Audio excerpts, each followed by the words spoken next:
sa ating mga balita, napanatili pa rin ni Pangulong Aquino ang kanyang mataas na approval at trust ratings.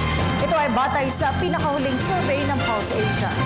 Ayon kay Presidential Communications Secretary Sunny Coloma, ipinapakita ng resulta ng naturang survey na nagtitiwala ang taong bayan sa mga reformang ipinatutupad sa ilalim ng Administrasyong Aquino. Samantala, naman ang 15% ang approval rating ni Vice President Jejomar Binay. Ang kabuang detalye ihatid ni Rocky Ignacio mula sa Malacanang live. Maraming salamat. Si Pangulo Aquino pa rin ang may pinakamataas na approval at trust ratings mula sa hanay ng mga opisyal ng pamahalaan sa bansa. Nanguna si Pangulo Aquino sa mga opisyal ng pamahalaan na pinagkakatiwalaan ng taong bayan sa pinakahuling Pulse Asia Survey.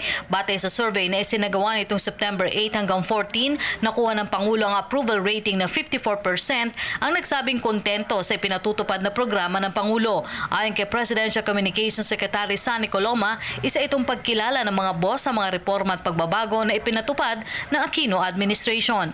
Nagpapasalamat kami sa aming mga boss, ang mga mamamayang Pilipino, sa pagpapahayag ng kanilang patuloy na pagtitiwala sa pamumuno ni Pangulo Aquino. Kapansin-pansin na ang kanyang rating sa Pulse Asia Survey ay pareho doon sa nakaraang survey ng Pulse Asia, at ito ay mayahambing doon sa nakaraang survey ng social weather stations na kung saan ay halos 2 sa bawat 3 Pilipino ay tumugon na sila ay nasisiyahan sa performance ng Aquino Administration. Pag-iibayuhin ang pagpupunyagi para makapaghatid ng pagbabago at pag-unlad sa kabuhayan ng mga Pilipino sa mga nalalabing buwan ng termino ng administrasyon.